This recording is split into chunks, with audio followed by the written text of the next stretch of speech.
Welcome to EPG Pathshala. I am Dr. Neeru Tandon from Department of English, VSSD College, Kanpur. We are discussing paper Linguistics, and in this module number 31, Universal Grammar and the Theory of Principles and Parameter has been written by Dr. V. Vamshi Krishna Reddy from NIT Rourkela. Linguists right from early 20th century theorized language acquisition and human ability to speak from the behaviorist perspective.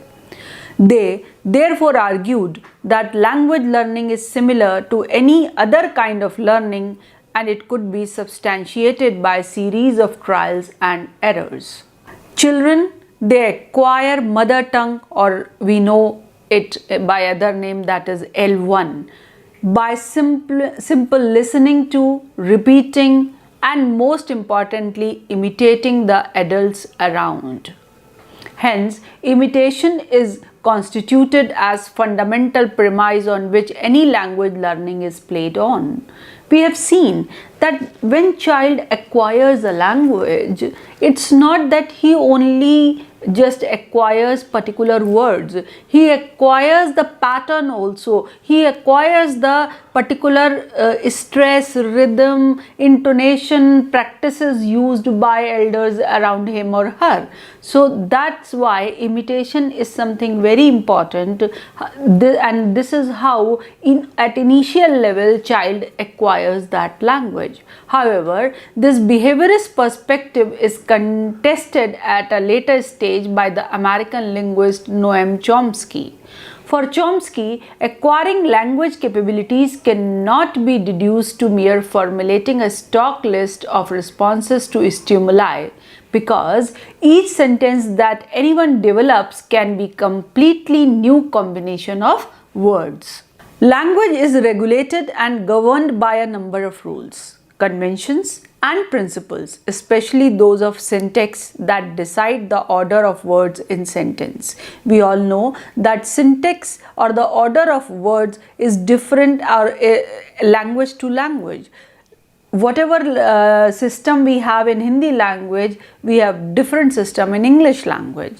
Chomsky argued that sentences are not simply a string of words, but rather a tree with subordinate and superordinate branches connected at nodes. For example, this is the very famous example on your screen. You can see the dog ate the bone. It can be seen in the following this tree diagram where all the components are described separately: noun phrase, verb phrase, what are the noun phrase, determiner, noun, verb phrase, maybe we have verb and other things. So the dog ate on one side and determiner and noun the bone on the other side, and that makes it quite clear. The term generative grammar, often being used in this particular series, pertains to the set of rules that enables everyone to comprehend sentences of which we are generally unaware of. Most of the times we realize the error in the sentence but cannot explain why it is so. In the same way, we tend to make grammatically correct sentences even if we are not particularly aware of the rules. It is precisely because of generative grammar that we say, that's how you say it, instead of how that's you it say. No, we will never say like that. That's how you say it. We are used to saying like this. So we have just adopted this generative grammar, and that's why we know that it is right. But if somebody asks you why it is right, why anything else is not correct, maybe you are not in the position to explain that. It should also be noted that generative grammar has nothing much to do with core grammar rules and textbooks, but only indicates what is grammatically correct and incorrect in a given language. Even at the age of 5, children can, without possessing any formal instructions in grammar, persistently produce and render sentences that they have never encountered before. It is this significant ability to deploy language despite of having partial exposure to the practical and permissible syntactic variants that propelled Chomsky to come up with his poverty of the stimulus theory, which is the foundation of the distinct approach that he contended in the early 1960s. Now, contours of universal grammar. Universal grammar espouses the idea that all languages share some fundamental similarities and that can be attributed to innate principles singular to language, that deep down there is only one human language. This idea has generated an enormous interest in linguistics, philosophy, psychology, and other social and cognitive sciences. According to Chomsky, the reason that children so eloquently articulate the complex structure of language is that they have innate knowledge of certain principles that drive them in producing the grammar of their language. In other words, Chomsky argues that language learning is assuaged our brains which have for certain innate structure of language. That is not is the case with other animals or other species. All the languages in the world share certain structural properties that are common. In fact, Chomsky and other generative linguists reasoned that the more than 6,000 languages in the world, despite of having different grammars, share a set of common syntactic rules and principles. These linguists strongly affirm that universal grammar is innate and is embedded in the neuronal circuitry of the human brain. Universal grammar is broadly defined as a theory that consists of a set of unconscious constraints that let us decide if a sentence is correctly structured or not. However, this phenomena of mental grammar is not necessarily similar for all languages. According to Chomskyan theories, the evolution by which in any given language some sentences are discerned as correct while others are not is independent of meaning and universal. For example, we subsequently understand that the sentence Bharat essay writes the is not correct English, despite of the fact that it makes sense to us and have an idea of what it means. In the same way, we understand that a sentence such as colorless green ideas sleep furiously. This sentence is proposed by Noam Chomsky in his book Syntactic Structures, written in 1957. It is grammatically correct English even though it does not make much sense semantically. Colorless green ideas sleep furiously. It is not bringing any proper sense to convey. Likewise, a child has the ability to speak any number of languages, depending upon region and country he or she is born in, and the speech is determined by the child, but certain preferred innate structures will be adopted subsequently. One of the ways to describe these innate structures is that children don't learn things, but things happen to them. This phenomena is similar to children's natural physical development over the years, and children naturally learn to speak and not to chirp. They are not birds. Until universal grammar is propounded by Chomsky in the 1960s, the empiricist school dominated the discourse on language and its acquisition among children. They argued that children's minds are like blank slates and any imprint on them is possible through imitation by the peer group as well as the adults around them. However, Chomsky's theory had impacted the way linguists are studying and researching for a long time with the arrival of ideas of universal grammar. The established ideas of behaviorist theories have been severely challenged with research in the cognitive sciences, with juxtaposition with tools of linguistics, psychology, philosophy, and computer science soon borrowed assistance to the theory of universal grammar. For instance, linguists found that children a few days old can differentiate the phonemes and seem to have an innate framework for processing the speech of the human voice. Hence, right from birth, children seem to have certain linguistic abilities that indoctrinate them not only to possess a complex language but also to create one if required. Evolution of Pidgin language is often cited in order to explain this phenomena. During the era of brutal slavery, the slaves who were brought from several regions to work in various plantations had different mother tongues. Therefore, they developed Pidgin languages to communicate with one another. Pidgin languages are not languages in a typical linguistic sense because they deploy words and expressions so chaotically. We find tremendous variation in word order and importantly very little grammar. But the children of the slaves, despite of being exposed to various Pidgins at very young age, when they generally acquire their first language, did not imitate them. Rather, the children spontaneously introduced grammatical complexity into their speech, thus in the space of one generation creating new languages known as creoles. Whenever we talk about evolution of language, we know that many researchers taking the approach of evolutionary psychology believe that language is shaped by natural selection. They view that certain random genetic mutations are chosen over thousands of years to provide individuals with a decisive adaptive advantage.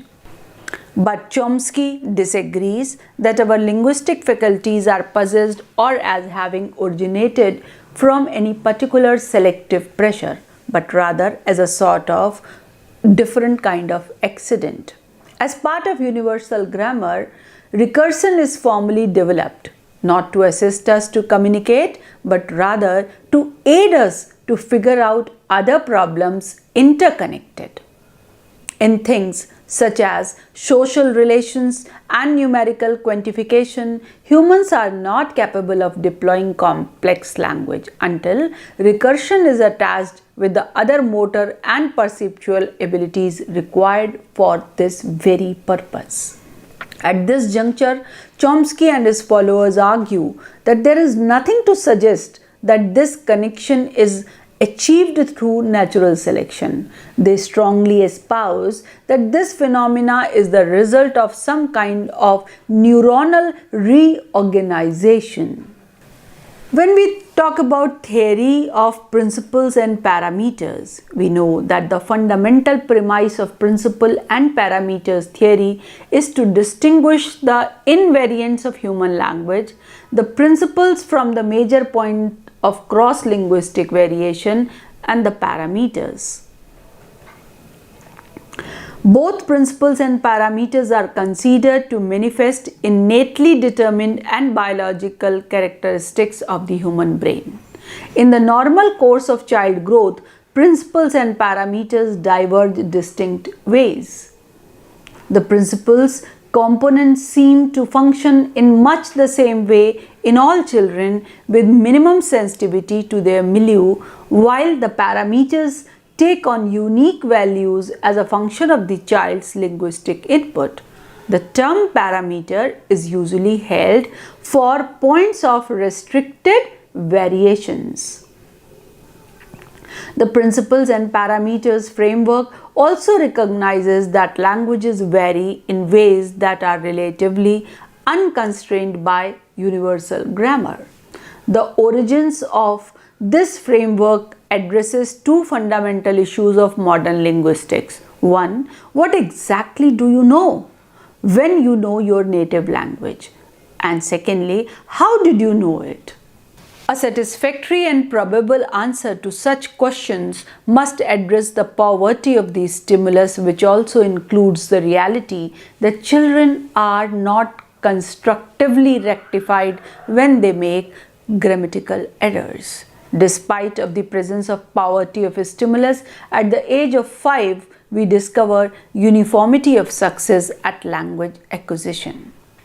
Barring the conditions such as isolation from natural language input or medical abnormality, every child acquires a grammar that nearly corresponds to the grammar of his or her guardians. Even when a child is still engaging in the process of language acquisition, in his young age, phenomenally, certain logically probable errors are observed in the child's spontaneous speech. Thus, shows clearly children do not necessarily acquire grammar via simple trial and error learning processes. You can just remember your childhood days when you started speaking. Then what happened? First you just could get hold of certain words and then started weaving those words into a chain of sentence to communicate what you wanted to. But at that time also, when using wrong grammar in your mother tongue, it was never ever pointed out that way, and people around you used to feel happy that you could communicate, but they never ever tried to correct you for that every time when you made errors. So researchers working in the principles and parameters framework have arrived at conclusion that significant grammatical content or information must be present in the child's brain at birth. Though several languages across the world showcase different grammars, however, the primary argument in principles and parameters is thus the options for variations in grammar, they are extremely limited. Within the framework of principles and parameters, research on children's language acquisition brings lot of importance, such as how in principle is the factual grammar chosen from the proposed options, using merely certain types of linguistic input that children really require for successful acquisition of language.